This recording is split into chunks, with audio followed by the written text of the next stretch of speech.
Well, welcome to our Power Brunch Player of the Week, brought to you by Road Scholar Transport, who are promoting Camp Freedom, that gorgeous 2,000-acre refuge for our military, our first responders, for our Gold Star families.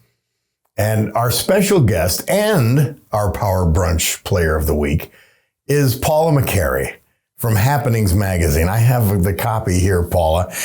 And this thing just sort of appears, this really neat thing. It appears in our stores or wherever, and I see it everywhere, and I read it. It's good looking. It's happy. It's positive. It's got tons of information. And I'm just very proud of you for doing it, which is why you're here. How did you get into this, Paula? Well, I went to school for communications, and as happens sometimes with a communications degree, you can go many ways, or you can go nowhere at all in communications. Yeah. And I didn't know what I was going to be doing. So my elder brother, actually, he's 73 today. Wow. He said, well, why don't you go to law school? You don't know what you're going to do. Why don't you go to law school? I did not have an inkling to go to law school, but I thought, okay, I always take his advice. So I was studying for the exam, and I got a call from, I think it was Bill Rissy, who worked for the county. For the county, yeah. Yes. And he said, we're at the Visitors Bureau, we're talking, we really, we want to get involved with this publication, Happenings. The owner is retiring, and we thought you'd be great for the job. So I said, I'm studying for the exam, at the time, I was maybe a little cocky, and I said, I'll go on the interview, but I have no intentions of taking the job. How old are you then? 23. Okay. Well, if you're not cocky, then you never are. So I came home from the interview, and I thought, oh, my goodness, this is exactly what I want to do. And the interview was to work there, to run it, to yes, what? It was with an interim owner. It was actually Sam Mundrake from Carriage Barn Antiques. Mm-hmm. And he was one of the larger advertisers in the magazine, and Tom Reddington, the former owner, went to him and said, you know what, my wife is ill. I need to give this up, and I want you to buy it. So that's who I had the interview with. And what year is this? Because it started, you had told me earlier, the magazine started in 1969. 1969. That's an incredible legacy. Began. Yes, yes, indeed. And the year that I interviewed was 1994. Mm. So next year, if I do the math right, it's going to be 30 years, wow. 3 decades, wow. 3 decades of something that I never thought that I said. An overnight success. Well. So tell us a little bit about Paula McCary. Tell us about your family, all that kind of thing. Well, I'm the youngest child of 7, and we're kind of spread out. Sometimes, the Rochons. Yes, Rochon, yes. And so my eldest brother today. She was speaking in French to us before the interview started, by the way, but go ahead. It is a French name. I'm not sure how French I am, but I do love the language. So we're spread out. My eldest brother is 17 years older than I am, and I'm at the tail end. There were 2 boys first, and then 5 girls. And my father was a native of Scranton, grew up in the Trips Park section, and my mom was Canadian.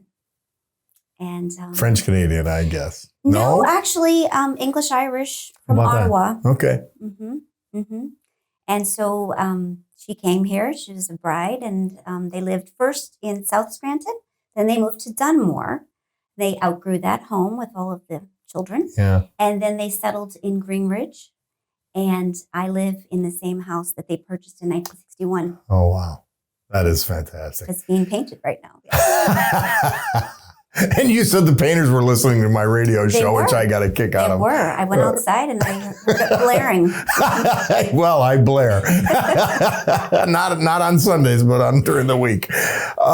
So, Paula, you come and you get a significant position with Happenings Magazine, 1994. Tell us how it evolved from there. Well, of course, I had a lot of energy in 1994. And as in college, I pulled a lot of all-nighters. And I thought to myself in college, because one semester I took 24 credits, and I said, I can guarantee you I will never work this hard in my life because I'll have a job, it'll end at 5, and then I'll get paid for it. I won't be taking exams, I won't be taking any of that. And boy, that was like being at a resort. College was, so a lot of all-nighters, a lot of hard work, because deadlines, it's been 30 years of deadlines. Yeah. But I've worked with so many talented and passionate people, and that is the key. Yeah. It would not be here.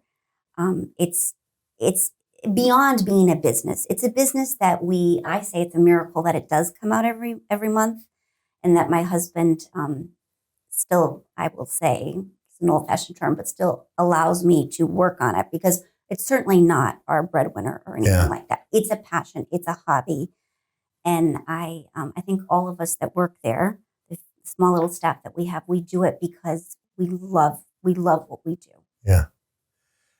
So if you had all right, so 1994, you do this interview, you come on board. You're not the owner immediately, though. No, I was working at it for about a year and a half. And the interim owner said, listen, I don't see that this is going to be a business deal for me.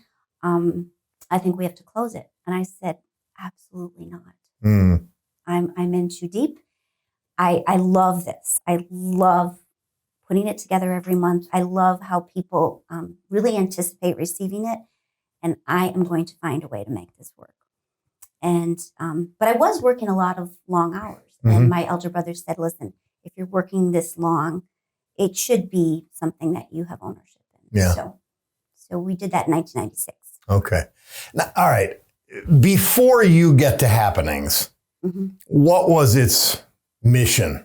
What was its mission statement? What was the point of it? Why was there a Happenings magazine? Well, according to what the former owner told me, Tom Reddington, people did not cross the county lines a lot. And so it was to get people to travel from Scranton to Wilkes-Barre and the Poconos and feel like it was all of our region. So it was regional visioning back in 1969. How about that? Which was rare. So you take over. You're heavily involved since 1994. 1996, you become the owner, the publisher. You're still young. 26. Yeah, 26 years old. Do you alter the mission? Do you repurpose it? Do you retask it? What were the things that you did, if anything? Because sometimes if it ain't broke, don't fix it. What were the things you did once you became the owner of Happenings magazine? Well, I, as my husband can probably attest, I have probably more of an artist's brain, and I don't have any consistency in the way I do things. So yes, it has been altered every single month to fit, I feel, to tweak where it needs to go. Now, coincidentally, before that, the former publisher for 25 years, Tom Reddington, was an engineer who did the very same thing each month to a T. In fact, when I went delivering with him, we were delivering in Wilkes-Barre, and he said, this is where you stop for lunch. It was Pizza Hut. Only an engineer. Said, and you order this pizza because it comes out in this many minutes, and the car has to be parked this way because of the one-way streets.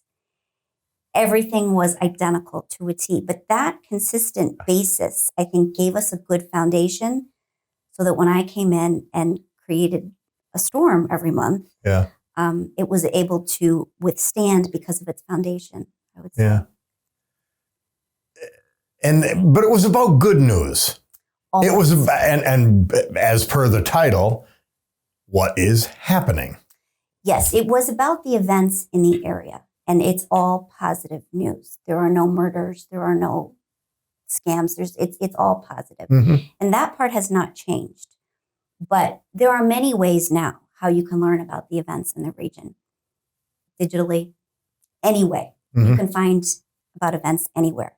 So I think one way that we've been tweaking it in the last several years is to get deeper with the editorial topics. I'm fascinated by relationships and people, and I love learning about people's backgrounds. how they got from point A to point B in their Mhm. career. Because I think that we can learn from every single person that we run into. And so I think we've taken a deeper approach to have our readers learn about people and learn from each other, to be educated every month, not just on topics, but to yourself. Learn something from someone else, because there is something that we can take away from every single person. I could not agree more. I was just talking with a friend of mine, and he started telling me about how he grew up. And I thought, everybody's got a story. Indeed. And they don't know it, so many. Mhm. So you continue to explore that. And your profiles are always excellent. Is that the centerpiece of each issue, a profile, or does it vary as well? It varies. It varies, but it is returning more and more to the profiles, to the stories about the people. Because again, everybody's got a fascinating story. And everybody has a weak point and a strong point. Mhm. And I think the confident people can talk about their weak points. A quick story this morning, I found a little video that I came across about Perlman, the violinist. And it was a story about how he had a major concert and one of his violin strings broke. And I love music, so I love to hear this analogy. And everyone expected the concert to stop immediately. He took a few minutes, took a couple breaths, signaled to the conductor that he was going to continue with the 3 strings. And it was one of the most amazing, passionate concerts that he had ever given. And I love that analogy, because we're all operating with 3 strings. No one has the 4 strings at all times. No one does. That's great. Now, putting a magazine together, and it's a published magazine. Mhm. It's and I'm still in that age and mentality where I want to touch it. Mhm. It's a lot of work. One of the things I notice about your magazine every month, the photography and the artwork are top shelf. The feel of the magazine is high end. That's a commitment to cost It that is. you have to make and you have to live with. Mhm. Yes, I work for my printer. Yeah. I work for my printer. But my late father was a printer. And so I have a lot of respect for print. Mm-hmm. I do. But I do. So you got a small staff, but you've got to have pictures. You've got to have ad layouts. You've got to have story layouts. You've got to do everything to put the magazine together. So do you still feel like the one-arm paper hanger, or has your experience kicked in where it is more of a systematic thing? Well, its deadlines are an unbelievable amount of stress. And I mean, the amount of things that could go wrong in one issue, or the amount of typos or anything, wrong ad, double ad left out. The other day I heard someone, they were criticizing a headline in a newspaper. And, everybody's like, oh, I can't believe it. That's what an editor is for. Well, you've never owned your own business. And B, you've probably never worked in media or in a publication, because the amount of the percentages of things that can go wrong, it's astronomical. Yeah. It's astronomical. And people laugh and they say, oh, I don't see your mistakes. There's never been a perfect issue yet. Yeah. And when we send out the digital link, we wait. We wait for, first of all, it's the business. Like, the readers are fine with everything, but it's the people who are spending their money on advertising. And most of the time we strive, we hit it right. We have few mistakes, I feel, because yes, we've been doing this 30 years. Yeah. So we have a inventory of what can go wrong, but there's always something that you haven't had before. And you're like, never thought that could happen again. Never thought that could happen again. So, no, it's never been like clockwork, like it's never been like that former engineer had it. No. Nor should it be. But we take a lot of risks every month. We take risks in design, in topics that we cover. Sometimes we do. We are touching a year ago, prior to this September, We did a story on someone who had been incarcerated for 25 years, recovering from drugs and alcohol. And, we got feedback that said, we need more of this. Mm-hmm. And if I had done topics like that 25 or 30 years ago, there would have been a lot of people that turned their noses up to it. And this is the way the world is now. Yeah. More accepting, I guess. I believe so. Now, with the minute or so we have left, and we're going to continue with Paula on BCTV Extra. Each month, there's got to be a concept going into it. And you've got to say, all right, here's where we start. What's your starting point to say, here's what we're doing? Well, unfortunately, sometimes if I go to a cocktail party or whatever, my head comes out with so many ideas that I just want to go take a nap. So I run into ideas all the time of topics that I want to cover. I mean, there's typical seasonal things. There's also, breast cancer or heart health or a fair season. Mm-hmm. So there's some typical things, but every time I run into someone, I click it in the back of my head and I think, interesting. I could do that next time. I could do that. So that's on the future. The key is that's interesting. And that's where you start from. Mm-hmm.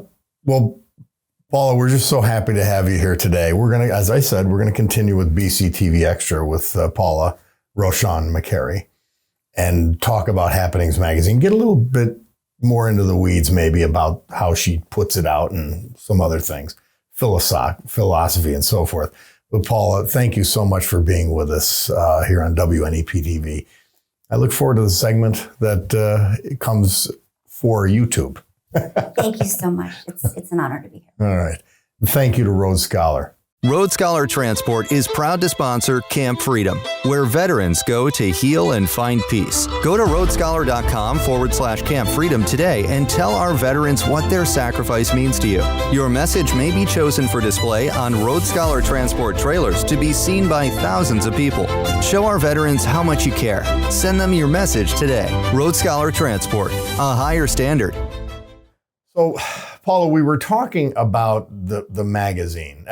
First, let me ask you, you were starting in this at a time when everything was print. Mm-hmm. Everybody wanted to touch it. They wanted to taste it. They wanted to feel it. The way people read, the way people absorb information has obviously evolved, and it's in an accelerated fashion. Yet you've still got this beautiful, glossy print magazine.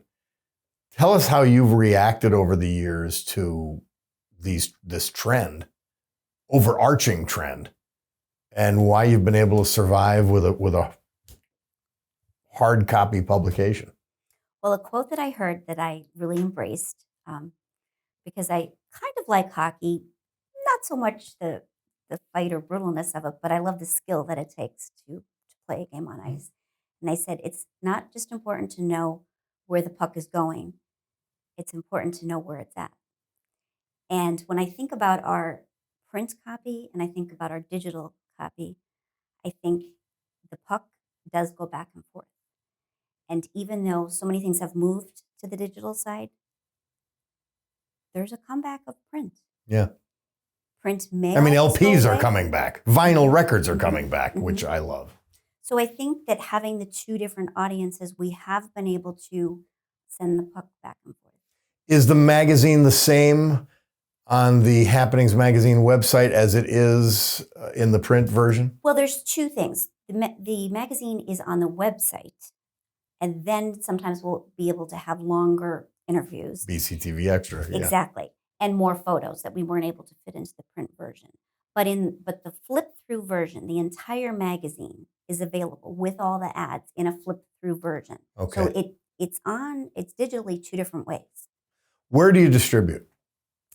Well, that has changed over the years too. Now we primarily distribute to advertisers and our subscriptions. We're really promoting subscriptions. What happened during the pandemic is that people were not in doctors' offices, stores. They weren't anywhere but in their homes. So what we did during that period, that was something. We paid for it. I did test markets. I would pick different zip codes and I would mail it to homes because everyone was in their home. Yeah. Yeah. So it was a nice thing for people to receive during the pandemic, but I would move it around. And so now we are really pushing the subscription part more. But advertisers, like Dr. Francis' office, Mhm. you can pick it up at an advertiser location. Okay. Any other places you can get happenings? Well, it does change per month, but I always say high traffic areas. There's a lot of banks, restaurants, but it fluctuates every month, and I Yeah. do that on purpose. How many print versions of the magazine do you distribute It's each month? 15,000 right now. Wow. So that's and the coverage area goes in the Scranton, in Wilkes-Barre, in the Poconos, and even beyond. Am I correct? Yes, Yeah. indeed, the Endless Mountains. Okay. hmm Tunkhannock area up that way. But the digital magazine has allowed the readership to really, really grow. As well. Especially expats from this area, of which Right, there are right. legion. Mhm. So they get to read and see what's going on and all that kind of thing. Has that spurred on interest now that they can get it without having to wait for it and all that kind of thing? Well, social media has helped us quite a bit, actually, because anyone who's featured, businesses or individuals, they will always post the link. And if they post the link to the entire magazine, they'll flip through it, and we get a lot of new readers that way. They may not think, if they're not from the area, what is that magazine? But if their mother is featured in it, they're certainly going to read that article and then be led to some other things Yeah. as well. Well, I constantly see Happenings Magazine on Instagram. Mhm. And you've got a really good social media presence, and that promotes everything, but it promotes what you're doing, and it intrigues me to want to get the magazine, to want to read it, to want to go to the website. How important has your adoption of social media been when actually it was considered your competitor at one time? Yes. Well, I guess I've been a social media user myself, and I see far more of the good of it than the evil. Mhm. Both exist for sure, but I get out of it what I need and what I like, and I really have fun with it. I'm a big music person, and so one year at Valentine's Day, a couple weeks before, every day I would do a song, my favorite love song of the day. I would have some kind of artwork with it from my family or history or whatever. And I like coming up with creative content for social media. So I like the aspect of it's not just repeating the articles, but either it's games or competition or just getting people involved. People like to, if it's music, people like to get involved and Mhm. say, that's also one of my favorite songs. And I hear from different people every time. And then I'll remember it. I was like, wow, I haven't heard from you in 5 years. And all of a Yeah. sudden, that spurred your interest. You've been doing this for 30 years. Mhm. Okay. I'm going to ask the impossible of you. If you can, a few issues of the magazine or a few subjects within those issues, which ones stand out to you? Which ones do you remember now and say, that was really great? Or is it just that, we're at a high level every month? There isn't one that stands out. How does that strike you? I mean, how do you respond to that question? Well, we became known for the red dress issue that began Yes. with the Heart Association in February, and that that's always a fun one. And like I said, when we talked about recovery, Mm-hmm. that was something that it was a world that I was not exposed to before, and I was even afraid to talk to the guy at first. I Yeah. was like, whatever, and Oh, a lot of the wedding issues. I don't know. I love each one. And I actually thought that would be your answer, which is why I knew it would be a difficult. No, just that you couldn't pin it down because. No, I can't. I really can't. I mean, we work. There's definitely artwork that there's certain. I think all of us and my two art directors, we all have a favorite piece of art, or maybe 5 different covers. One of mine was a sailboat painted by a high school student, and I adored that cover. That was just one that stood out. Beautiful. The painting was just gorgeous. Yeah. All right. So you've got how many staff help you put this together? Well, at one time I had a staff of 14. Wow. And right now it's 4. And still get it done. We do. It sometimes feels like it's killing us, but God gives us enough energy to get up and do it again. Yeah. You mentioned photography that you put on the website when you can only fit so much within the, and I remember them telling me in the newspaper business, it's almost an inch for an inch. You got to have advertising to have editorial. How do you pick? Is it you that picks the pictures that go in, that picks the stories and the content? Who edits this? Because that's got to be a major task. Well, I do a lot of it. When with my art directors, the photography, I certainly listen to their advice all the time. In fact, sometimes when we're deciding on a cover, they might present a couple things to me, and then I'll say, okay, I want you each to vote independently. Do not confer, because I certainly respect their professionalism in the art field, etc. In terms of topics, we certainly have to. I have so many stories from my advertisers. I don't randomly promote businesses one over the other. I can find an interesting story about just about any advertiser. So, something with the media is people used to like free stories. I don't do free stories on businesses because I simply can't. Well, it costs money to put it out. It certainly does. It certainly does. And I mean, I have people lined up from here to Timbuktu that would love a story on them. There isn't a soul around who wouldn't. Yeah. So I certainly support my advertisers. Yeah. I do. It's a business because it's still a business. Yeah. It's kind of a nonprofit, but it's still a business. So each week when you have a subject and you're always, it's really replete with interviews. Do you still do those mostly yourself? I do a lot of them. There's someone, Christine Fanning, who I've worked with since about 1994 on and off. And she'll do a couple special articles for us, just about 1 or 2 every month. She did the one on Eric Pochis. We both went to school with Eric Pochis. And she likes to do the human interest ones. She is both a writer and now she's an LPN as well. And so sometimes some of the medical articles she has more insight into. Can, when you do look at these things, you do these interviews, you don't have a point of view. You're just trying to get the information. Does that make it easier or harder?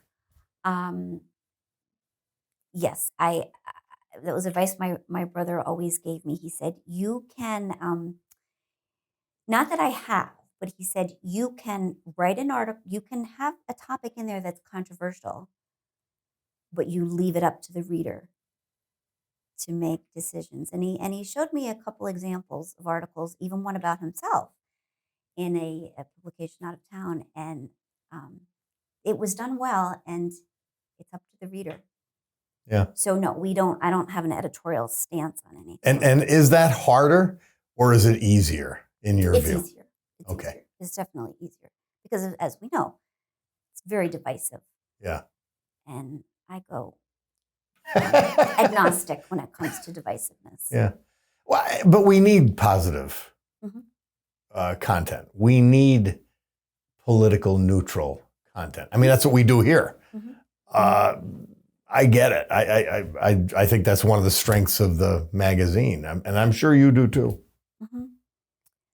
I try to think of it, if I'm allowed to say, my father was a very spiritual man, and he prayed for whomever was in office. Mm-hmm. And I kind of, I always thought that was a little different when I was younger, but I see the complete wisdom in that. Mm-hmm. What would you? All right, so you're 30 years. Is there's no end in sight, is there? You're still quite young. I know you even look younger than you are, but you look quite young and seem quite young and I don't fresh. know. There's if I didn't love what I do, sitting by a dock, reading someone else's magazine, taking an afternoon nap, that sounds appealing to me. Visiting with friends, having afternoon tea, having evening cocktails, all of that sounds lovely.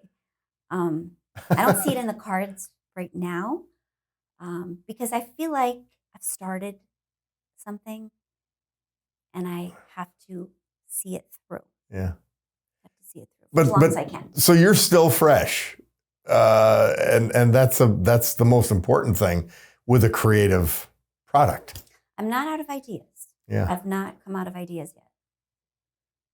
What would you like people to know about Happenings Magazine? What, like, if you were to say, define us, or here's how I want us to be defined at Happenings, what would that be?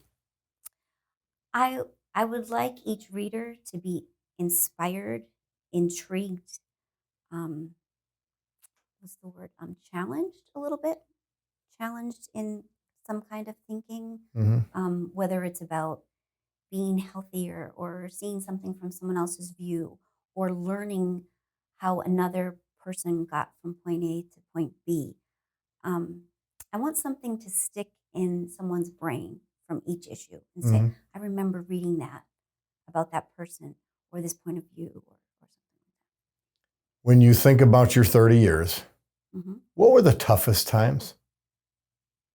When you look back, or have you? Be now. Have you? Hopefully not in this interview.